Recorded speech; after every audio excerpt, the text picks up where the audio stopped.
3025 টাকা তোমার বিল আর 2000 টাকা তোমার বকশিস, ঠিক আছে? স্যার খাবারগুলো কি প্যাকেট করে দিব, পার্সেল করে দিব? আরে না না, এগুলো ঝুটা খাবার, এগুলো ডাস্টবিনে ফেলে দাও। হায় হায় রে, কত দামি দামি খাবার, এগুলো বলে ঝুটা খাবার। রিস কাড়ায় মাইরে দিয়া ব্যাগ লাইটটা ভাঙ্গা লাইলো, এখন মনে হয় 20-30 হাজার টাকা লাগিয়ে যাবো। ভাই দেখলে কি যে কয় আল্লাহ জানে। স্যার একটা সমস্যা হয়ে গেছে। কি হয়েছে? পিছন থেকে একটা রিস্কা আইসা ব্যাগ লাইটটা লাগিয়ে দিয়ে ফাটিয়ে দিছে। আপাতত আমি কস্টিপ লাগাই রাখছি, চলা যাবে কিন্তু মেরামত করতে হবে। এই কি বললা তুমি? আমি নষ্ট গাড়িতে উঠবো? আমি নষ্ট গাড়ি ইউজ করব? মেরামত করা গাড়ি আমি চালাবো? এই রোমানের কি টাকা পয়সা কম আছে কোনো দিক থেকে? বেয়াদব, আমি আজকে গাড়ি কিনবো, নতুন গাড়ি কিনবো। টাকার অহংকারে কিনা করে। এই শখ ভাই চলেন তো গাড়ি কিনে নিয়ে আসি। ফকিন্নিদের চিন্তা ভাবনা গুলো এই ফকিন্নি।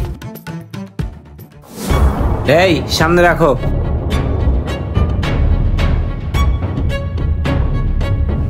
কত দিব ভাড়া? স্যার 30 টাকা ভাড়া হয়েছে। এই নাও। 500 টাকা তো স্যার ভাঙতি নাই। এই বেটা, তোর কাছে ভাঙতি চাইছি? আমি চাইছি ভাঙতি? ভাঙতি না হলে আপনাকে টাকা ব্যাক দিব কিভাবে? আবার ব্যাগ দিব কিভাবে? একটা ঘুষি দিয়ে নাক ফাটালাম। এই তোর কাছে ব্যাগ চাইছি? আমি চাইছি ব্যাগ? এই বেটা, তোর কয়টা কইছে যে তুই আমার ব্যাগ দিবি? হ্যাঁ, এই রোমান যারে যা দেয় সেটা কখনো ব্যাগ পাওয়ার আশায় দেয় না, ঠিক আছে? ফকিন্নির বাচ্চা, যা আনতে খয়রাতি, যা। কি আজব লোক রে ভাই, 30 টাকার ভাড়া 500 টাকা দিয়ে দিল, মতলব খারাপ। স্যার দেখেন কি লাগে। কি খাবি সোহাগ? দেখ। কই দেখি কি আছে। আমি এইটা খাবো। আমাকে তুমি এই সিরিয়ালে যতগুলো আছে সবগুলো আমারে দিয়ে দাও, ঠিক জি আছে? Sir, thank you. আর আমার জন্য একটা লেমন জুস দিও। জি স্যার, অবশ্যই। কি রে রোমান, তুই যে এতগুলা খাবার অর্ডার দিলি, এতগুলা খাবার কি তুই খাইতে পারবি? এখন খাবারটি নষ্ট হইব না? হ্যাঁ রে বেটা, তুই নষ্টের চিন্তা করতাছিস।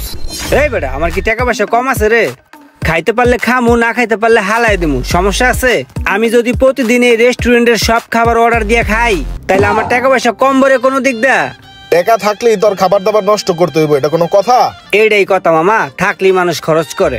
তোর যদি খাইতে ইচ্ছা করে তাহলে আর অর্ডার দেই। না না, আমি যেটি অর্ডার দিছি এটাই তো আমার বেশি হইব, আবার নতুন করে অর্ডার দিমু কে? না সমস্যা নাই, তুই খা। Sir please. স্যার আর কিছু লাগলে আমাকে বলবেন। ঠিক আছে, যাও। Thank you sir, thank you. এই খাবারটা তো ভালোই টেস্ট আছে।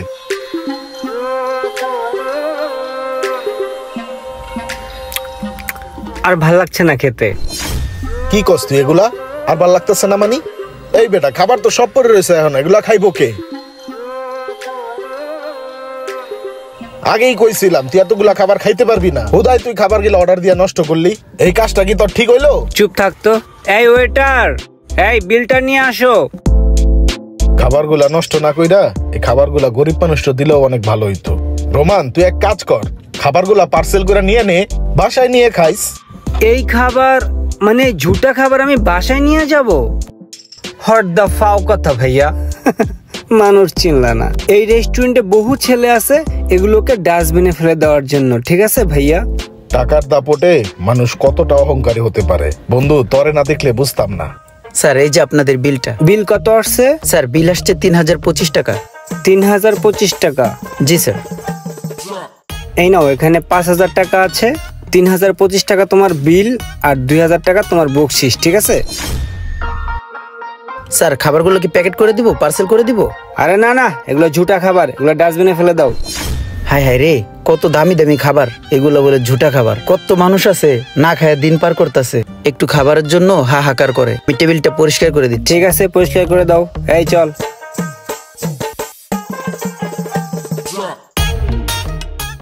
রোমান, কিছু কথা বলি শোন। টাকার অহংকারটা কিন্তু তুই একটু বেশি করে ফেলাইতাছস। সামান্য একটা ব্যাকলাইট ভাঙছে দেখা তুই গাড়িটাই চেঞ্জ করে ফেলাইছস। এটা কিন্তু এক প্রকার অহংকারের মধ্যে পড়ে। আর তাছাড়া তুই কিন্তু প্রত্যেকটা জায়গাতেই প্রচন্ড পরিমাণ অপচয় করতাছস, এটাও কিন্তু এক প্রকার অহংকারের মধ্যে পড়তেছে। আল্লাহ তাআলা অহংকারীকে পছন্দ করে না। আল্লাহ যেমন মানুষকে বেশি বেশি দিতেও পারে, তেমন এক নিমিষে সব নিয়েও নিতে পারে। কথাটা কিন্তু মাথায় রাখিস। আরে ভাই, আল্লাহ তাআলা নিতে পারে ঠিক আছে, কিন্তু আমার যে সম্পত্তি, এটা সারা জীবন যদি আমি খরচ করতেই থাকি, তারপর ইনশাল্লাহ আমার সম্পত্তি শেষ হবে না, ঠিক আছে? সো আমাকে ইষ্টা জ্ঞান দিতে এসো না, আমার বুঝ আমি খুব ভালো বুঝি, ঠিক আছে? তোর জন্য খুব আফসোস হয় রে। একটা ভুলে রাজার থেকে প্রজা হয়ে গেলাম। কোটি কোটি টাকার সম্পত্তি আমার এক নিমিষেই শেষ হয়ে গেল। এখন আমি রিক্সাওয়ালা।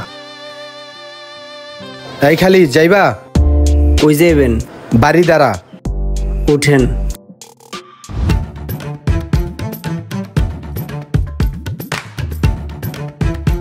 ভাড়া কত? মামা 40 টাকা। 40 টাকা? কান শাকুনসা ফাড়াই আলামু বেড়া ফাজিল। এই জায়গার তো এই জায়গা 40 টাকা ভাড়া। সব সময় যাই আহি ভাড়া 20 টাকা, 40 টাকা চার্জ। এই ল 20 টাকা, 20 টাকাই ভাড়া, আর কথা কবি না। 500-1000 টাকা রিক্সাওয়ালাদের এমনি দিয়ে দিছি, অথচ এখন 20 টাকার লেগা কতগুলো কথা শুনতে হইলো। সবই নিয়তি। দাঁত থাকতে দাঁতের মর্মতা বুঝি নাই। একটা কথা মনে রাখবেন, অপচয়কারীকে কখনো আল্লাহ তাআলা পছন্দ করেন না। আর টাকা পয়সা নিয়ে কখনো অহংকার করবেন না। যে কোনো সময় আপনি গরিব থেকে বড় লোক আর বড় লোক থেকে গরিব হয়ে যেতে পারেন।